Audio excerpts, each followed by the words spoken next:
નમસ્તે વિદ્યાર્થી મિત્રો, હું અવચર દેગામાં ઉમા વિદ્યા સંકુલ યુટ્યુબ ચેનલમાં આપ સૌનું હાર્દિક સ્વાગત છે. આજે આપણે ધોરણ 12 કોમર્સ વિષય ગુજરાતીનો અભ્યાસ કરશું. તો વિદ્યાર્થી મિત્રો, આજે આપણે 13મો પાઠ છે મહાત્માના માણસ. તો પાઠ જે છે 13મો મહાત્માના માણસ. તેમના લેખિકા છે, સ્ત્રી પાત્ર છે, એટલે કે લેખિકા છે ધીરુબહેન પટેલ અને સાહિત્ય પ્રકાર છે નવલિકા. તો તમે જોશો કે મહાત્માના મા પછી તો કે જે લોકચિહ્ન જે છે ને લોકચિહ્નનો અર્થ આપણને ખબર છે કે હ એવો ગણવામાં આવે છે. તો આપણે મહાત્માના એટલે કે મહાત્માના, અહીંયા પણ લોકચિહ્ન છે. લોકચિહ્ન એટલે કે હ જે છે એ હ ની ગણતરી કરવાની. એટલે કે મહાત્માના માણસ એટલે કે મહાત્માના માણસ. મહાત્મા એટલે આપણને ખબર છે કે મહાત્મા તરીકે ઓળખાતા જે રાષ્ટ્રપિતા ગાંધીજી છે એના માટે મહાત્મા શબ્દ જે છે આપણે વાપરીએ છીએ કે મહાત્મા ગાંધીજી. તો આપણે આજે આપણે 13મો પાઠ મહાત્માના માણસ એટલે કે મહાત્માના માણસ, ટૂંકમાં કહીએ તો ગાંધીજીના માણસો, ગાંધીજીના માણસ. આપણને ખબર છે કે ગાંધીજી હંમેશા અહિંસક આંદોલન જે છે પોતે લડતા. પોતાના જીવનમાં એવા ઘણા બધા વ્રતો જે છે એનું પોતે પાલન કરતા. સત્ય છે, અહિંસા, સત્ય અહિંસા, બ્રહ્મચર્ય, અસ્તેય, ચોરી ન કરી, આવા ઘણા બધા જે છે એ ગુણો જે છે, વ્રતો જે છે પોતે પાલન કરતા અને આજીવન મૃત્યુ પામ્યા ત્યાં સુધી જે છે એ તેમના વ્રતોને સારી રીતે પોતે એમ કે પાલન કર્યા છે, નિભાવ્યા છે. તો આવી જ આપણે એક પાઠ જે છે કે જે ગાંધીજીના માણસો કેવા હોય. સ્વાભાવિક છે કે ગાંધીજી જેવું જીવન જીવતું છે, ગાંધીજીના રાહે ચાલતા હોય તો ગાંધીજી જેવા જ એના જે કાંઈ પણ જીવનના વ્રતો જે છે, નિયમો જે છે પોતે એમ કે રાખતા હોય છે. તો વિદ્યાર્થી મિત્રો, સૌપ્રથમ આપણે લેખિકાનો પરિચય જે છે આપણે મેળવશું. લેખિકા છે ધીરુબહેન પટેલ, સાહિત્ય પ્રકાર છે નવલિકા, અને લેખિકાનો જન્મ 29/5/1926 થયો હતો. ગુજરાતી ભાષામાં ટૂંકી વાર્તા, નવલકથા અને એકાંકિક ક્ષેત્રે ખૂબ જ સારું એવું યોગદાન આપનાર ધીરુબહેન ગોરધનભાઈ પટેલનો જન્મ વડોદરામાં થયો હતો. અધૂરો કોલ, એક લહર, વિશ્રમ કથા અને જાવલ એ ધીરુબહેન પટેલે લખેલી ટૂંકી વાર્તાના સંગ્રહો છે. વડવા નલ, શિમળાના ફૂલ, વાવણટોળ, વમળ, કાદંબરીની માં, સંશય બીજ, આ બધી જ તેમણે લખેલી નવલકથાઓ છે. વાંસનો અંકુર, આંધળી ગલી, આગંતુક અને અનુસંધાન એ તેમણે લખેલી લઘુ નવલકથાઓ છે. પરદુઃખ ભંજન, પેસ્તનજી, ગગનના લગન એ તેમણે લખેલા હાસ્યના પુસ્તકો છે. પહેલું ઇનામ, પંખીનો માળો અને વિનાશને પંથે એ ધીરુબહેન પટેલ લખેલા નાટ્યના સંગ્રહ છે. મનનો માનેલો અને માયાપુરુષ આ બંને સંગ્રહો રેડિયો નાટકના એમ કે સંગ્રહ છે. ધીરુબહેને ભવની ભવાઈ સરસ મજાનું જે ગુજરાતી પિક્ચર જે છે એનું પટકથા લેખન પણ ધીરુબહેન પટેલે કરેલું છે. નમણી નાગરવેલ એ તેમણે લખેલો એકાંકીનો સંગ્રહ છે. બતકનું બચ્ચું, અંડેરી ગંડેરી, પીપળી કેન તેમજ મિત્રાના જોડકણા એ તેમણે લખેલા બાળ સાહિત્યના પુસ્તકો છે. ધીરુબહેન પટેલને ગુજરાતી ભાષામાં ટૂંકી વાર્તા જે છે, નવલકથાઓ છે, લઘુ નવલકથાઓ જે છે, પટકથા લેખન કાર્ય બદલ રણજીતરામ સુવર્ણચંદ્રક તેમજ આગંતુક નવલકથા જે છે લખી હતી. એટલા માટે એમને ગુજરાતી સાહિત્ય અકાદમી દિલ્હીનો એવોર્ડ જે છે આપવામાં આવ્યો છે. વગેરે એવોર્ડ આપી અને ધીરુબહેનનું સન્માન કરવામાં આવેલું છે. આ તો લેખિકા ધીરુબહેન પટેલનો પરિચય. હવે પછીની આપણો વિષય વસ્તુ છે મહાત્માના માણસ. અગાઉ આપણે ચર્ચા કરી કે મહાત્માના માણસ એટલે કે મહાત્માના માણસ, ગાંધીજીના માણસો. આપણને ખબર છે કે ગાંધીજીના માણસો કેવા હોય.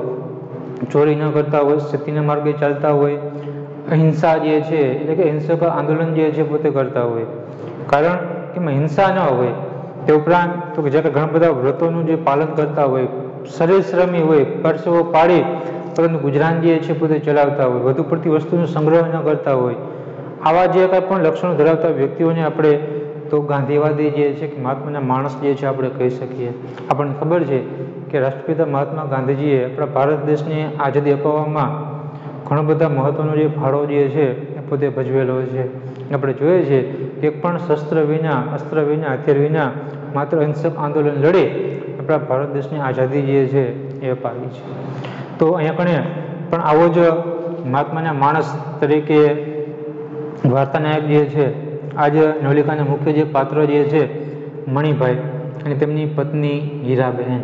તો મણિભાઈ જે છે એ ગામડાનો અભાણ એક ખેડૂત જે છે, એને કાંઈ કશી જ ખબર નથી પડતી. માત્ર ગામડાની અંદર એ પોતે બળદ જે છે, ખેતી જે છે, બળદ જે છે હાથી લઈ એ પોતે માત્ર ખેડૂત જે છે એક ખેતી તરીકેનું કાર્ય કરે છે. માત્ર ખેતર ખેડી જે કંઈ અનાજ આવે એ પોતાનું ગુજરાન ચલાવે છે. પણ જ્યારે આપણા રાષ્ટ્રપિતા મહાત્મા ગાંધીજી દ્વારા જે કાંઈ અનેક એવી ચળવળો જે છે, આંદોલનો, સત્યાગ્રહો થતા હતા, તો જેમ કીધું ને કોઈ છીપલો જે છે, સંખલો જે છે દરિયાના મોજાની સાથે ચૂકમાં કહે ને કે તણાય જેમ કિનારે આવી ચડે, એવી રીતે રાષ્ટ્રીયતાના જુવાળમાં, આંદોલનમાં આજે મણિભાઈ જે છે એ ગામડામાંથી કે જે અભાણ જે છે, લખતા વાંચતા ના આવડતું હોય, માત્ર બળદના ઉંબળા, બળદના પૂંછડા આંબળવા સિવાય કાંઈ પ્રવૃત્તિ ન હોય, એવો એક અભાણ ખેડૂત જે છે એ રાષ્ટ્રીયતાના જુવાળમાં, આંદોલનમાં પોતે ટૂંકમાં જોડાઈ જાય છે. અને ત્યાર પછી આપણે જોઈએ છીએ કે શું થાય. કારણ કે જે કાંઈ પણ વ્યક્તિ આંદોલનમાં જોડાતા તે અંગ્રેજ સરકાર જે છે એને જેલમાં પૂરતી. એટલે મણિભાઈ જે છે એને પણ ટૂંકમાં જેલમાં પૂરવામાં આવે છે. જેલમાં પૂર્યા પછી પણ જે છે એ મણિભાઈ ઘણું બધું પોતે જે કાંઈ પણ જેલના વોર્ડરો જે છે, સિપાહીઓને પોતે માર ખાતો, રોટલા, કાકરીવાળા રોટલા જે છે પોતે ખાતો, ઘણી બધી વખત એ લોકોને પ્રત્યે પોતે તોછડા શબ્દ જે છે પણ ટૂંકમાં બોલતો. પણ જ્યારે મણિભાઈને કોઈ ગાળ દઈએ તો પોતે કેમ કે સહન ન કરતો, એનું હૃદય જે છે એમ કે દ્રવી ઉઠતું. પણ છતાં પણ જે છે ગાંધીજી હંમેશા કહેતા કે ભાઈ હંમેશા સત્યના માર્ગે ચાલો, હિંસા ન કરો, ચોરી ન કરો, શાંત રહ્યો. તે જેલમાં ગયા પછી પણ ઘણા બધા એવા ક્રાંતિકારીઓના સંગ થવાથી, સોબત થવાથી ધીમે ધીમે કરતાં થોડુંક લખતા વાંચતા પોતે શીખે છે. ઘણા બધા સારા પછી ધીમે ધીમે કરતાં સારા પુસ્તકો વાંચે છે. એમ કરતાં કરતાં જ એનું આખું પરિવર્તન જે છે પોતે થાય છે. એકદમ પોતે ગાંધીવાદી જીવન જે છે પોતે જોવા લાગે છે. અને એમ કરતાં કરતાં 2-4 મહિના જેલમાં રહ્યા પછી જેલને છોડી મૂકવામાં આવે છે ત્યારે મણિભાઈ જે છે પોતાના ઘર તરફ ચાલ્યો જતો હોય છે. ચાલતા ચાલતા એને મનમાં અનેક વિચાર આવતા હોય છે કે હું ઘરે ગયા પછી મારા માતા પિતાઓ સ્વાગત કરશે, આમ છે તેમ છે. ઘરે ગયા પછી પણ એના માતા પિતા તરફથી પણ એને તિરસ્કાર જે છે આપવામાં આવે છે.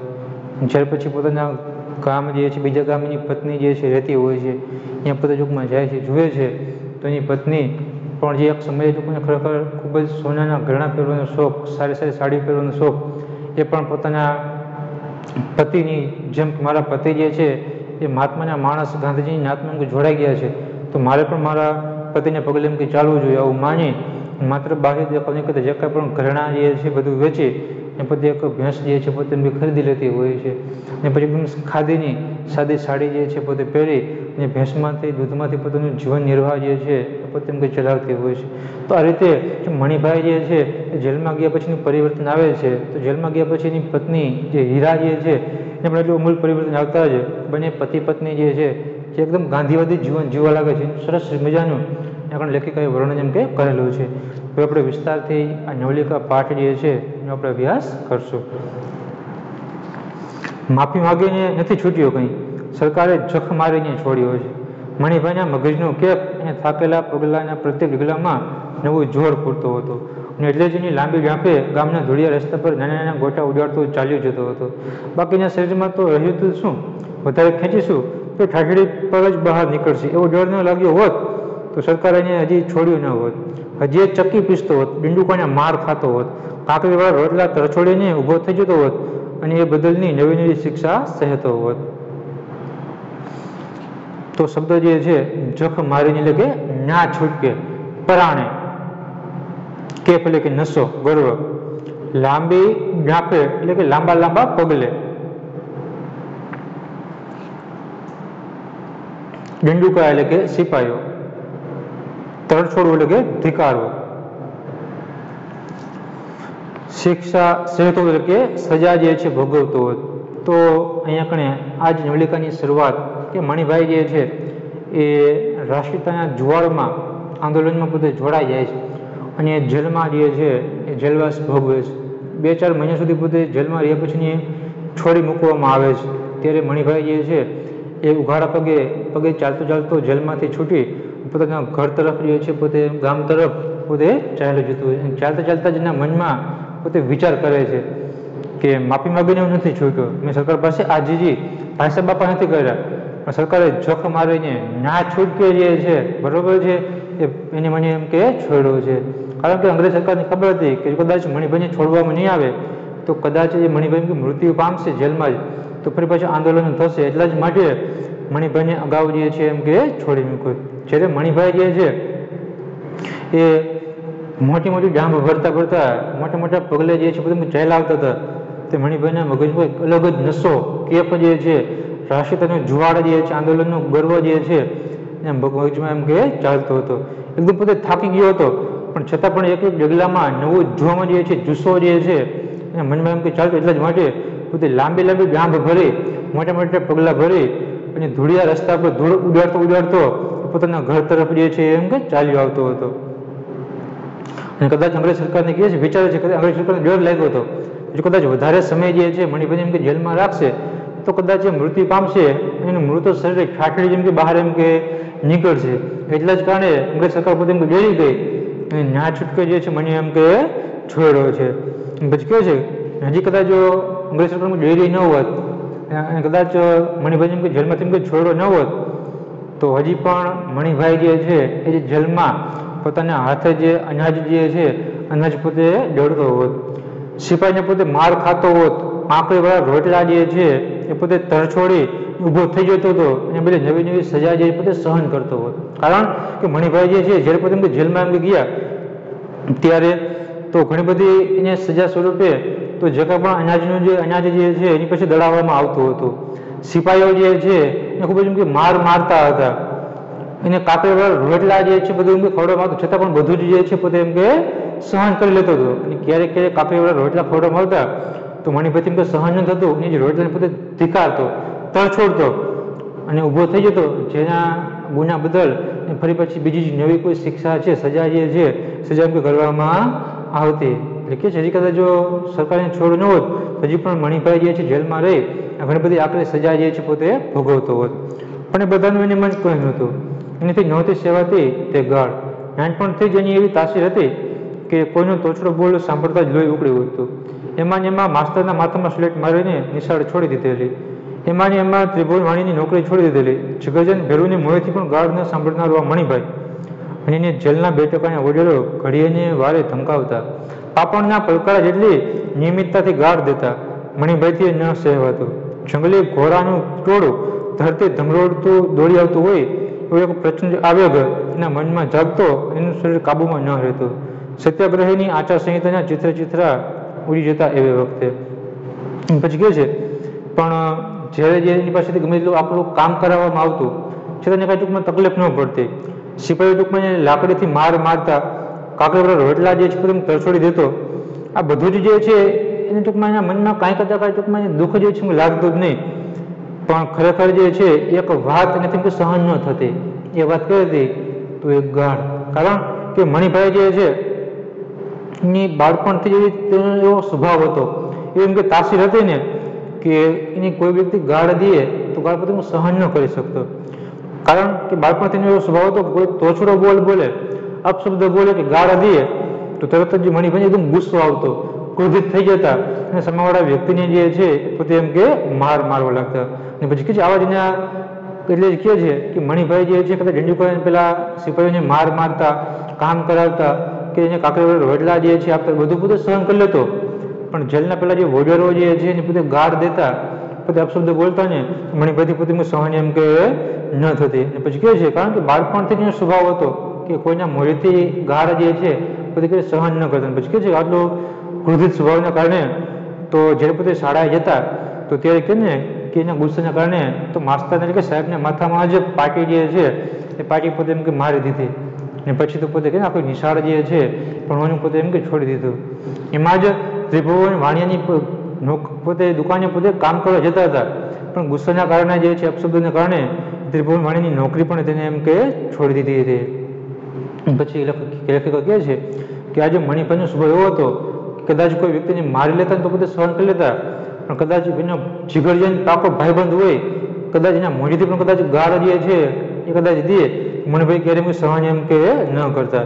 એટલે આવો મણિભાઈ હતો કે પોતાના પાકા ભાઈબંધના મોઢેથી પોતે ગાળ ક્યારેય સહન ન કરતો, પણ જ્યારે જેલના 2% સાવ કશી કિંમત વિનાના તુચ્છ હલકા પેલા વોર્ડર જે છે સિપાહીઓ જે વારે ઘડીએ એ પેલા મણિભાઈને એમ કે ધમકાવતા હતા, એના પર પોતે ગુસ્સો થતા હતા, અને પાપ કહે ને કે આંખના પલકાર જેટલી વારે આંખ એમ કે પલકારો મારે, આંખ જે છે ભેગી થાય ને એટલી જ રીતે એ પોતે ગાળ જે છે એમ કે દેતા હતા. ત્યારે માત્ર કે મણિભાઈથી આ સહન ન થતું, કદાચ એને મારતા પોતે માર સહન કરી લેતો, પણ જે ગાળ દેતા એ ગાળ પોતે સહન એમ કે ન કરી શકતો. અને ત્યારે જે પેલા વોર્ડર જે છે સિપાહીઓને ગાળ દેતા ત્યારે મણિભાઈના મગજમાં એકદમ એટલો બધો ગુસ્સો જે છે, જાણે કે કોઈ જંગલી ઘોડાનું ટોળું જે છે ઊભા મોલ ઉપર ઊભા પાક ઉપર જાણે કે ધમરોડતું હોય, બધો જે પાક જે છે જાણે કે ભાંગી નાખતો હોય, કચડી નાખતા હોય ને આવા જ તીવ્ર વેગથી મણિભાઈના મગજમાં એટલો બધો ગુસ્સો જે છે ગુસ્સો એમ કે આવતો, એનું શરીર પોતે કાબુમાં ન રહેતું. અને સત્યાગ્રહીની આચારસંહિતા જે છે કે પોતાના અંગત જીવનમાં કે જાહેર જીવનમાં જે નીતિ નિયમ પાળવાનો કે ગુસ્સો નહીં કરવાનો, આજે ગુસ્સો જે આચારસંહિતા જે છે કે ને કે સત્યાગ્રહીઓ જે છે કે ભાઈ ગુસ્સો નહીં કરવાનો, માત્ર શાંત ચિત્તે જે છે આંદોલન કરવાનું. ત્યારે આવા વખતે મણિભાઈ ગુસ્સે થઈ જતા અને સત્યાગ્રહીના નિયમો જે છે પોતે પાલન કરી શકતા નહીં. આ રીતે લખીએ છે કે મણિભાઈ બધું સહન કરતા, પણ કોઈના મોઢેથી ગાળ જે છે પોતે ક્યારેય સહન કરતા નહીં. અને પછી મણિભાઈ ઉપવાસ કરતો, એના કરતાં ઉંમરે મોટા વિદ્વાન અને જેમણે ગાંધીજીનું પડખું સેવેલું હોય એવા કેદીઓ પાસે જઈને એમની શાંતવાણી સાંભળતો અને લજવાતો. એણે હજારેક વાર નિર્ણય કર્યો હશે કે ફરી આવું ન બનવા દેવું, છતાં ગાઢ સાંભળતાની સાથે જ એણે પ્રયત્નપૂર્વક કેળવેલી હિંસા એકદમ અલગ થઈ જતી અને તે એકલો પડી જતો. અને પછી કહે છે કે જ્યારે એનું મગજ ગુસ્સે થતું, કાબુમાં ન રહેતું, પછી તો મણિભાઈ જે છે વારંવાર ગુસ્સો ન આવે, ક્રોધ ન આવે એટલા માટે પોતે ઉપવાસ કરતો, એકટાણા કરતો, પોતાને ઘણી બધી પોતે સજા આપતો.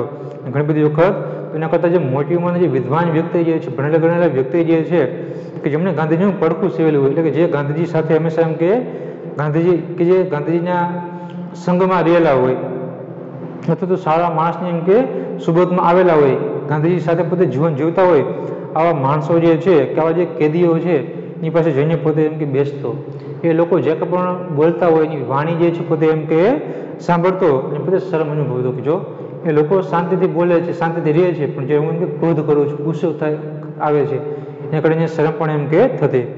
અને માટે કહે ને કે ફરી વખત મણિભાઈએ તો હજારેક વખત કદાચ નિર્ણય કર્યો હશે કે હું ગુસ્સો નહીં કરું, ક્રોધ નહીં કરું, મારામારી ઝઘડો એમ કે નહીં કરું, છતાં પણ જે છે આવા અનેક વખત નિર્ણય લેવા છતાં, અનેક વખત આવા નિયમ પાળવા છતાં પણ કહેવાય ને કે જ્યારે કોઈ વ્યક્તિને ગાળ દેતું, અપશબ્દ બોલતું કે તરત જે છે એની અહિંસા જે છે એમ કે ખતમ થઈ જતી અને પોતે ગુસ્સો એમ કે કરી નાખતો.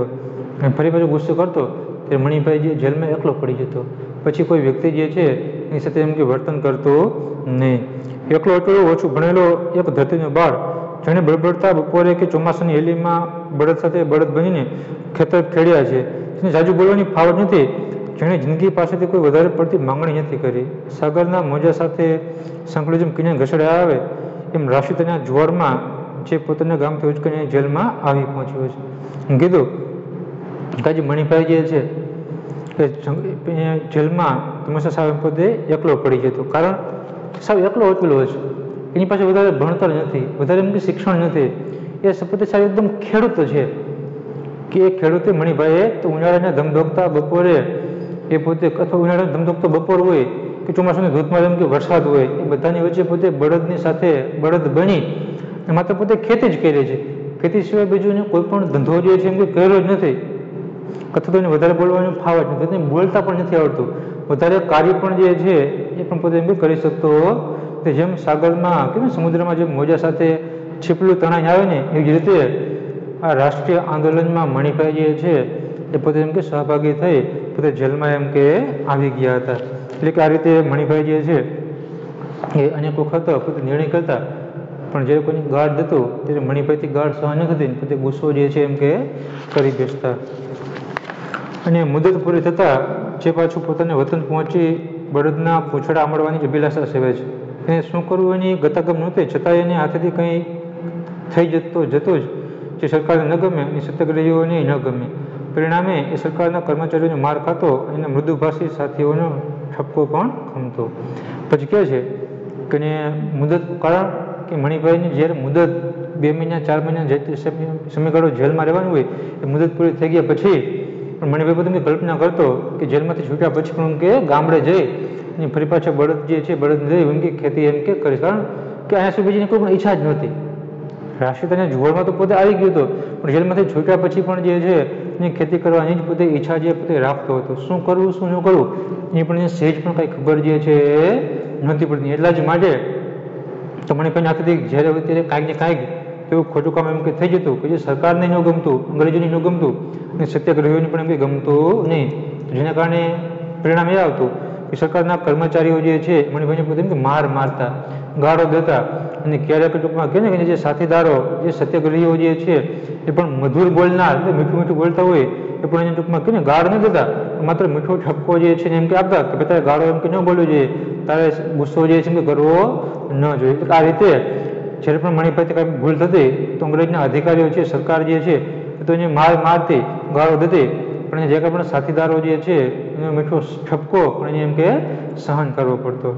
એ બધા ગાળામાં એના મનમાં એક ઝાખું સ્વપ્ન સાકાર લઈ રહ્યું હતું.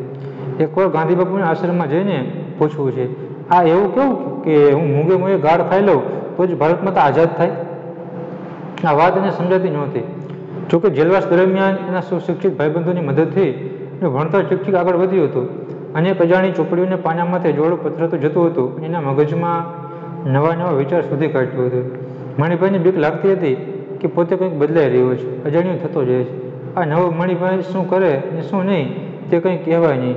તો એ બધું ઘડીક ગમતું ઘડીક ન ગમતું એવું બની જતું હતું.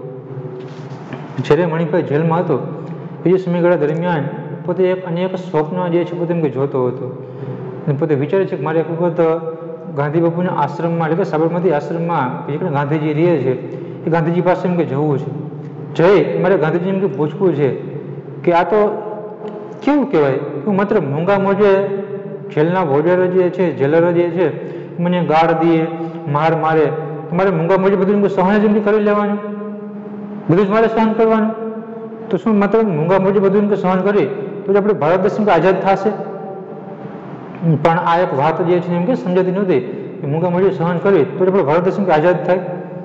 પણ જોકે જેલવાસ દરમિયાન મણિભાઈને જે ઘણા બધા શિક્ષિત વિદ્વાન ઘણા બધા એવા ક્રાંતિકારીઓ હતા, ભાઈબંધો હતા કે જેને કારણે જેલમાં ગયા પછી મણિભાઈ સૌ અભણ હતો, કંઈ લખતા વાંચતા ન આવડતું, પણ જેલમાં જેટલો સમય પોતે રહ્યા તે સમયગાળા દરમિયાન એને જે પણ શિક્ષિત ભાઈબંધો જે છે, વિદ્વાનો જે છે કે જે ક્રાંતિકારીઓ જે છે એની સાથે પોતે એમ કે રહેવાથી થોડુંક જે લખતા વાંચતા જે છે એમ કે આવડ્યું હતું. પછી તો થોડુંક લખતા વાંચતા આવડી ગયું પછી તો અનેક એવા સારા જે પુસ્તકો જે છે પોતે એમ કે વાંચતો. જેમ પોતે પુસ્તકો વાંચતા ગયા તેમ એમાં નવું જે જ્ઞાન જે છે આવતું ગયું, જીવન જે છે એકદમ બદલાતું ગયું.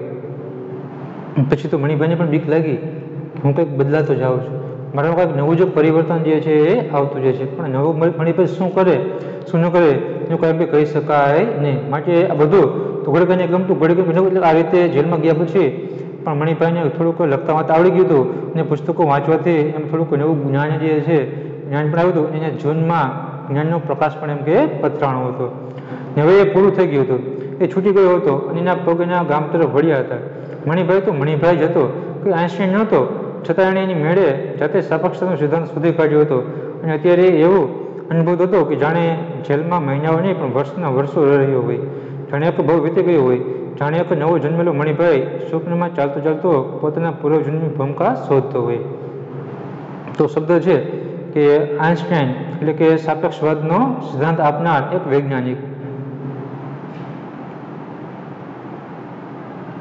પછી કહે છે કે હવે તો બધું કલ્પના જે છે પૂરી થઈ ગઈ અને મણિભાઈ જે છે જેલમાંથી છૂટી ગયો હતો પછી તો જેલમાંથી છૂટ્યા પછી સીધો જ પોતાના ગામ તરફ ઘર તરફ જે છે પગે ચાલીને આવતો હતો.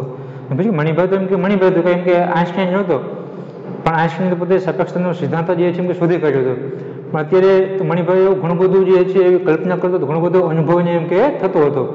જાણે કે હું જેલમાં જાણે કે 1-2 મહિના નહીં પણ જાણે કે વર્ષો જાણે કે જેલમાં રહ્યો હોય ને એવો અનુભવ જે છે એમ કે થતો હતો.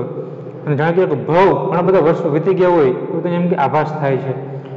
અને અત્યારે મણિભાઈ જે છે એ સ્વપ્નમાં માણતો કલ્પના કરતો જાણે કે નવો જન્મ થયો હોય એ તરફ એ રીતે પોતે પોતાના ગામ તરફ જે છે ઘર તરફ જે છે પોતે એમ કે ચાલ્યો જતો હતો. આછો વગડો હવે પૂરો થવાની તૈયારીમાં હતો. આગળથી તમાકુના લીલાછમ ખેતર દેખાતા હતા. મહેનતુ ખેડૂતોના હાથ રોજ પડતા હતા એટલે ક્યાંય વાંકો ચૂકો છોડ કે નીંદણ દેખાતું નહોતું. ધરતીએ પોતાના પેટાળમાં રહેલા જીવતા જાગતા નીલમ જાણી બહાર પ્રગટાવ્યા હતા.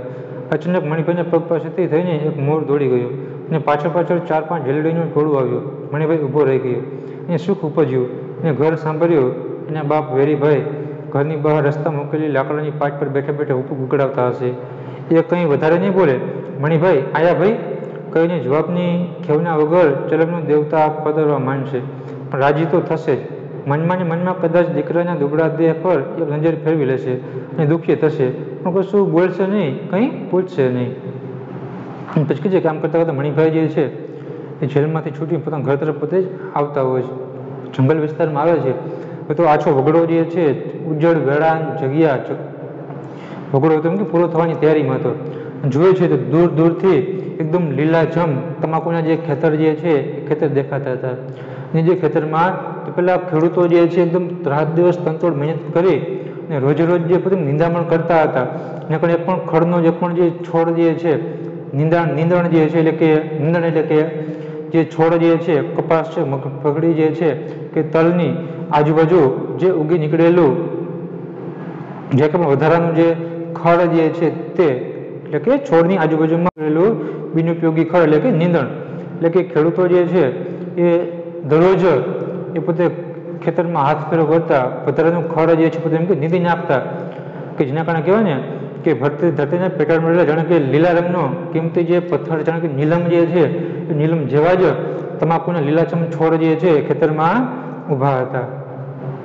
કે એટલે કે પેલા ખેતરમાં એકદમ ચોખ્ખા ચણક હતા કે એક પણ ખડનું તણખલું નિંદામણ પણ ક્યાંય જોવા નહોતું મળતું.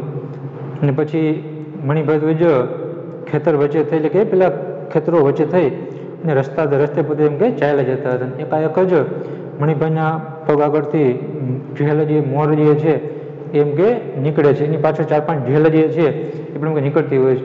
તરત મણિભાઈ એકદમ તેને ઊભો રહી ગયો. આટલું બધું કુદરતી સૌંદર્ય, કારણ કે પોતે પણ એક ખેડૂતનો જીવ હતો, ખેડૂત હતો. અને આટલા લીલાછમ જે પેલા ખેતર જે છે એકદમ ચોખ્ખા ચણાક જે એકદમ નીંદણ વગરનું જે ખેતર જોઈ જાણે કે જમીનમાંથી જાણે કે પેલા લીલા રંગના નીલમ પથ્થર જાણે કે બહાર નીકળ્યા હોય આવા છોડ જોઈ અને પેલું મોર જેલ જોઈ એકદમ પોતે આનંદિત થઈ જાય છે. અને તરત મણિભાઈને જે છે પોતાનું ઘર જે યાદ આવે છે. અને તરત મણિભાઈ પોતાના વિચારમાં એમ કે ખોવાઈ જાય છે કે વિચાર કરતાં પોતે કે વિચારે છે કે હું ઘરે જઈશ અને મારા પિતા એનું નામ જે વેરીભાઈ છે, મારા પિતા ઘરની બહાર જે મોટું બધું જે લાકડાનો પાટલો જે છે એ પાટલા પર બેઠા પોતે હોકો પીતા હશે. હું ઘરે જઈશ ને તો વધારે પોતે એમ કાંઈ નહીં બોલે, પણ મણિભાઈ આવી ગયો ભાઈ આટલું જ જે છે પોતે એમ કહે છે કે મણિભાઈ તું આવી ગયો આટલું કહી પછી તું જવાબની પણ પરવા નહીં કરે, કે હું પૂછી જવાબ આપી કે હા પિતાજી હું આવી ગયો, જવાબની પણ રાહ જોઈએ વિના જ એ ચલમનો દેતવા જે છે પોતે એમ કે ખોતરવા માંડશે. અને પછી કહે છે એને પોતે મનમાં રાજી થશે કે હાસ મારો દીકરો આવી તો ગયો ને. અને મનમાં કદાચ દુબળો પડી ગયો છું તો કદાચ પોતે નજર ફેરવી લેશે, જોઈ લેશે અને બિચારા એમ કે દુઃખી થશે, પણ કાંઈ બોલશે નહીં, કાંઈ પૂછશે નહીં. પણ હું ઘરે જઈશ ને એટલે મને જોઈ એકદમ પોતે આનંદિત થઈ જશે અને મારું પાતળું શરીર જોઈ મને પોતે દુઃખી પણ એમ કે થશે. એટલે આ રીતે મણિભાઈ છે એ ચાલતા જ પોતે કલ્પના કરે છે હું ઘરે જઈશ પછી મારા પિતા જે છે એ બહાર શેરીમાં કે ફળિયામાં લાકડાના પાટલા પર પોતે બેઠા હશે, બેઠા પોતે હોકો પીતા હશે, પણ મને બહુ તો કાંઈ નહીં પૂછે, પણ મણિભાઈ આવી ગયો ભાઈ આવ સારું આટલું જ કહી અને પોતે જે ફરી પાછું પોતે કહે ને કે દેતવા એમ કે ખોતરવા માંડશે અને પોતે દુઃખી પણ થશે. મારું પાતળું શરીર જોઈ દુબળો પાતળો દેહ જોઈ દુઃખી થશે અને મને ઘરે આવી ગયો એ જોઈને પોતે આનંદિત પણ એમ કે થઈ જશે. એ બધું બહારનું કામ. બાળકો તરત જ ઠેઠ પ્રસાદના ઉમરા લગી ભલે તો ચોક લગી દોડતી આવવાની. આયો ભઈલા, આય આય કેવો થઈ ગયો છે. કાર્તિક આંખે આંસુડા ભરી દેશે. ઝટપટ ઘૂંઘરાથી આંખો લૂછીને પાણીનો લોટો ભરી લાવશે. સોનું તે ચીજો છે એવો ચકડ ઉકડ કરતો પિત્તળનો લોટો, એની બાના હાથે ઉકેલેલો ચોખ્ખો ચણક લોટો, એમાં ભરેલું ઠંડુ પાણી. માણસ બીજું શું માગે દુનિયામાં? તે પછી એકણે મણિભાઈ ફરી પાછું વિચારે છે કે મારા પિતાજી તો કાંઈ નહીં બોલે, પણ બધું પૂછવા કરવાનું બધું જેમ કે મારી બહાનું કામ. અને જેવી મારી બાની મેં ખબર પડશે ને મારા બા તો છે કેમ કે પ્રસાદ સુધી ફળિયા સુધી નહીં પણ છે કે ને કે ઉમરા લગી નહીં પણ કદાચ ચોક સુધી જે છે એ દોડતી દોડતી મને એમ કે લેવા માટે આવશે. હું જસ્ટ તરત મને કહે છે કે આવ્યો ભાઈ, એમ કે આવી ગયો, આ વાવ જોતો ખરો તો કેટલું બધું એમ કે દુબળો થઈ ગયો છે. આટલું જ કહી ને પોતાની આંખમાંથી આંસુ જે છે પોતે એમ કે સાર છે, પોતે રડવા લાગશે. પછી તો ઝડપ થઈ જાય છે, પણ એને ઘૂમતાથી જે પેલી લાજ કાઢી હશે એ લાજથી પોતાની સાડીથી પોતાના આંસુ જે છે એમ કે લૂછી નાખશે. પછી તો સરસ મજાનો એકદમ ચોખ્ખો ચણક મારા ભાઈ એમ કે ઉચકેલો કે સોનું તો શું કે કાંઈ ન કહેવાય, સોના કરતાં પણ એકદમ ચોખ્ખો ચણક લોટો જે છે પિત્તળનો ચકચકાટ લોટામાં પોતે પાણી જે છે પાણી ભરી અને મને એમ કે પાસે. પછી તો મારા બાના હાથે ઉચકેલો ચોખ્ખો ચણક પિત્તળનો લોટો એકદમ ઠંડુ ભરેલું એમ કે પાણી, અને ઘરે પોતાની સાથે જો આવું પાણી મળે તો પછી દુનિયાનું વ્યક્તિ બીજું એમ કે શું માગે? કારણ એટલું બધું આવકારો મળે, આટલું બધું વહાલ મળે, અને જો એટલું બધું ઠંડુ પાણી મળે તો વ્યક્તિ છે બીજું કાંઈ પણ એમ કે માગે નહીં. એટલે કે મણિભાઈ કહે છે કે મારા પિતાજી તો કાંઈ નહીં કહે, પણ હું ઘરે જતા સતત મારી બા જે છે એમ કે વહાલ વરસાવશે, મને આવકારો આપશે, ચેક મને ચોક સુધી લેવા પણ આવશે. પછી તો પોતાના હાથે ચકચકાટ જે લોટો ઉટકેલો હશે એ લોટો ભરી એકદમ ઠંડુ પાણી જે છે પાણી પણ મને એમ કે પાસે. મણિભાઈને પગ ઝડપથી ઉપડ્યા. પછીની અંદર ઉપસતા પહેલા મણિભાઈ ધીરે ધીરે વાત કરવા માંડી. બા હજી લાજ કાઢે છે, ઘૂમટો તાણે છે. કાઠિયાવાડનો જેવો લાંબો નહીં તો એ આખું કપાળ ઢકાઈ જાય એવો તો ખરો જ. એ કાંઈ બરાબર ન કહેવાય. બાને એકવાર ગાંધી બાપુના આશ્રમમાં લઈ જવી પડશે, ત્યાં બધાને બરાબર સમજાવી દેશે. લાજ ન કાઢવી, ઘરેણાં ન પહેરવા ને ભાગોળમાં પેસતો મણિભાઈ લગભગ હસી પડ્યો. બાને તો ઠીક, હીરાને કોઈ કાળે સમજાવી શકાય, એને ઘરેણાનો બેહુદ શોખ હતો. બાપને ત્યાંથી મળેલા મોટા ભાગના દાગીના એ રાત દિવસ પહેરતી, અને 7 પેઢીના સગાને ત્યાં એ લગ્ન આવે તો અચૂક મજૂસ ખોલીને હાર પહોંચાડીને સાંકડા કાઢતી. બા કોઈ વાર ટોકતી, બધું પહેરવું જ એ લખી આવ્યું છે, પણ હીરા ધરાર કાઢતી અને પહેરતી. બાને સામો જવાબ ન વાળતી, પણ દેરાણીને મોએ બબડતી, બાપે આવ્યું છે તે પહેરવા કે પટારામાં ઘાલી મેળવા. પછી મણિભાઈ જે છે એ આટલું બધું આનંદમાં આવે કે મારા માતા પિતા મારું આગતા સ્વાગત કરશે, મારી બા જે છે મને પાણી પાસે આવકાર આપશે. તરત મણિભાઈ એકદમ આનંદમાં આવી જાય અને ઝડપથી જે છે પોતાના ઘર તરફ પોતે ચાલવા લાગે છે. અને આગળ ચાલતા ચાલતા ફરી પાછો એના મનમાં અનેક વિચારો જે છે ને કેવી કલ્પનાઓ જે છે એ થવા લાગે. જાણે કે મણિભાઈ એમ કે પોતાની સાથે વાતો કરતો હોય એ રીતના પોતે કલ્પના કરતાં વિચારતા પોતે એમ કે આગળ ચાલે છે. મણિભાઈ વિચારે છે કે મારી બા હજી લાજ કાઢે છે નહીં, મારા બા અગાઉના જમાનામાં જે લાજ કાઢવાનો કોઈ રિવાજ હતો તો મારા બા છે ને હજી એમ કે લાજ કાઢે છે, હજી ઘૂમટો જે છે પોતે એમ કે તાણે છે. પણ કાઠિયાવાડમાં લોકો જે છે એમ કે મોટો બધો ઘૂમટો કોઈનું મોઢું એમ કે ન દેખાય એટલે બધું એમ કે લાજ એમ કે કાઢતા હોય છે. પણ એટલો બધો જે છે તો મારા બા એમ કે આખો ઘૂમટો એમ કે નથી કાઢતા, પણ માત્ર એમ કે કપાળ ઢકાઈ જાય એટલે જે લાજ જે છે પોતે એમ કે કાઢે છે. પણ એ કાંઈ બરાબર એમ કે ન કહેવાય, એમ કે થોડી લાજ એમ કે કાઢવાની હોય, લાજ કાઢવી એમ કે બરાબર ન કહેવાય. માટે મારા બા એમ કે લાજ મૂકી દઈએ, લાજ ન કાઢે એટલા માટે એક વખત ગાંધી બાપુના આશ્રમમાં મારા બાને એમ કે લઈ જવા છે. અને તે ગાંધીજી છે તેને એમ કે સમજાવશે, પછી બધું જ બરોબર એમ કે થઈ જશે. મારા બા એમ કે લાજ કાઢશે નહીં. પછી કહે છે લાજ ન કાઢવી, ઘરેણાં ન પહેરવા, અને આ બધું જ જે છે એના મનમાં એમ કે વિચાર આવે છે. વિચાર કરતાં જ મણિભાઈ જે છે એ ગામના એમ કે ભાગોળમાં ગામના પાદરમાં એમ કે પહોંચી જાય છે. પોતાની સાથે બધા હસવા લાગે છે કે મારા બાની તો કદાચ લાજ જે છે કે લાજ નહીં કાઢવાના, ઘરેણા ચૂકમાં નહીં પહેરવાના, ગાંધીજી પાસે લઈ જઈશ ને બધી લાજ બધું એમ કે મુકાવી દઈશ. પણ પછી કહે છે કે બાને તો ઠીક, મારા બા તો એમ કે કદાચ સમજી જશે, પણ હીરા જે છે એ કોઈ કાળે એમ સમજાવી શકાશે નહીં. કારણ કે હીરાને ખૂબ જ ઘરેણા જે છે, ઘરેણા પહેરવાનો, નવી સાડી પહેરવાનો એટલે બધું એમ કે શોખ હતો કે એમ કે વાત જ એમ કે પૂછવામાં. પછી કહે છે કે મારા બાને સમજાવી દઈશ, પણ હીરાને ઘરેણા પહેરવાનો અને કપડાં પહેરવાનો એટલું બધું એમ કે શોખ છે કે હીરા જે છે કોઈ પણ શરતે એમ કે માનશે નહીં. પછી કહે છે કે મારા પત્ની જે છે મારા સસરાની ત્યાંથી એટલે મારા પત્નીના એમ કે બાપની ત્યાંથી ઘણા બધા જે ઘરેણા જે છે દાગીના એમ કે મેળ્યા હતા, તો રાત દિવસ જે છે પોતે એમ કે પહેરતી. અને ઘણી બધી વખત તો 7 પેઢીને કીધું ને કે 7 પેઢીના સગાની તે લગ્નમાં જવાનું, સાવ અંગત કદાચ ઘરના લગ્ન ન હોય પણ ઘણા બધા 7 પેઢીએ કદાચ એમ કે સગા થતા હોય એના ઘરે લગ્નમાં એમ કે જવાનું હોય ને તો પણ એની પત્ની મણિભાઈની પત્ની હીરા જે છે એ ઘરેણાની પેઢી પોતે એમ કે ખોલતી અને એમાંથી જે ડોકમાં પહેરવાનો હાર જે છે, હાથમાં પહેરવાના જે પોંચા છે, સાંકળા જે છે, બધા જે સોના ચાંદીના ઘરેણા જે છે પોતે બહાર કાઢી અને પોતે એમ કે પહેરી અને પોતે એમ લગ્નમાં એમ કે જતી. ઘણી બધી વખત મારા બા જે છે એમ કે ટોકતી, તેને એમ કે ના પાડતી, કહેતા કે બધું પહેરવું છે કાંઈ એમ કે થોડું એવું થોડું લખી દીધું છે કે ગમે તે એમ કે લગ્નમાં જઈએ તો બધા જેમ ઘરેણા બી પહેરવાના, હાથના પગના ડોકના જે છે બધા જેમ કે ઘરેણા દરરોજ પહેરવા એવું કાંઈ એમ થોડું લખી રાખ્યું છે. પણ મારા બા એમ કે ના પાડતા છતાં પણ હીરા જે છે અચૂક ગમે તે પોતે બહાર જવાનું થાય, કોઈ પણના લગ્ન પ્રસંગમાં જવાનું થાય તો ભૂલા વિના ધરાવર પરાણે જે છે ઘરેણા એમ કે પહેરતી. પણ જ્યારે મારા બા એમ કહેતા કે એવું થોડું લખી દીધું છે બધા એમ ઘરેણા એમ કે પહેરવા, આના જવાબમાં મારી પત્ની જે છે એ કહે ને કે મારા એમ કે બાને સામે જવાબ ન આપતી કે ના તો ઘરેણા એમ કે પહેરીશ જ, મારે ઘરેણા એમ કે પહેરવા જ છે, કારણ જવાબ ન આપતી, બધું જ પોતે સહન કરી લેતી.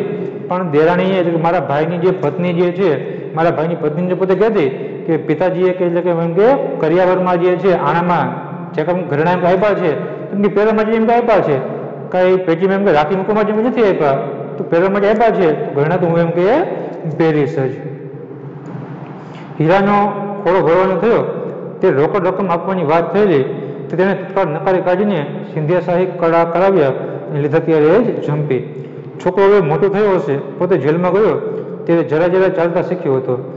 રાવજીના જન્મ પછી જ પોતે પહેલાં ભાષણ ગયો એ સારું થયું, નહીંતર કોને ખબર ગાંધીજીની ઘણી ઘણી વાતોમાં આવી જતી હતી બ્રહ્મચર્યની. જોકે મણિભાઈને એ પેલી અહિંસા કરતાં વધારે આકરું નહોતું લાગવાનું હશે હવે આમ ને આમ. અને પછી કહે છે કે જ્યારે એની પત્નીનો ખોળો ભરવાનો એટલે કે શ્રીમદનો એમ પ્રસંગ આવ્યો ત્યારે એના માતા પિતાએ એમ કીધું કે તને તારા શ્રીમંત પ્રસંગ વખતે તારા ખોળા ભરણા વખતે એમ કે અમુક વસ્તુ નહીં કરી દે પણ તે રોકડા રૂપિયા જે છે તને એમ કે આપી દેશું. તરત ટૂંકમાં એ કીધું કે ના મારે રોકડા રૂપિયા નથી જોતા, મને સિંધિયા શાહી જે જા પગમાં પહેરવાની જે કળા જે છે એ મને તમે એમ કે કરાવી દો. અને પછી એના માતા પિતાએ જે છે એ સરસ મજાને પગમાં પહેરવાની જે કળા જે છે કળા એમ કે કરાવી દીધા હતા. અને કહે છે એટલે આટલો બધો એ હીરાને સોના ચાંદીના ઘરેણા પહેરવાનો એમ કે શોખ હતો. પછી મણિભાઈ કહે છે કે હવે તો મારો દીકરો જે છે કે જેનું નામ એમ કે રાવજી છે, રાવજી તો એમ કે મોટો થઈ ગયો છે. અને પછી કીધું કે પોતે એમ કે જેલમાં ગયો ત્યારે જરા પોતે માત્ર એમ કે સાવ નાનો હતો ને ત્યારે એમ કે જેલમાં ગયો હતો, એ કે જેવું જેલમાં ગયો ત્યારે માંડ પોતે એમ કે ધીમે ધીમે પગલે પોતે માત્ર ચાલતા શીખો હતો. તેવું એમ કે જેલમાં ગયો હતો. પછી કીધું કે સારું થયું કે રાવજીના જન્મ પછી જે છે પહેલાં એમ કે ભાષણમાં એમ કે ગયો અને પછી અહીંયાથી કહ્યું ને મને જેલમાં જે છે એમ કે જવાનું થયું. કદાચ જો રાવજીના જન્મ પહેલાં કદાચ એમ કે ભાષણમાં એમ કે ગયો હોત, કદાચ ગાંધીજી કદાચ બ્રહ્મચર્યની એમ કે વાત કરત, કદાચ મેં બ્રહ્મચર્યનું એમ કે પાલન કર્યું હોત તો કદાચ મારા પુત્રનો જન્મ જે છે એમ કે થયો ન હોત. આટલું જ કહેતા કહે છે કે સારું એવું કે જે થયું એમ કે સારું થયું, હવે તો આમ ને આમ આટલું જ કરતાં કરતાં મણિભાઈ ઘણા બધા વિચાર કરતાં કરતાં કલ્પના કરતાં કરતાં જ એ પોતાના ઘર તરફ જે છે આગળ પોતે એમ કે ચાલ્યો આવતો હતો. તો વિદ્યાર્થી મિત્રો આપણે અહીંયા સુધી આ પાઠ જે છે રાખશું. હવે ફરી પાછા આગળના વિડીયોમાં આપણે આ જ પાઠ જે છે ફરી પાછળનો આગળ અભ્યાસ ચાલુ કરશું. અસ્તુ.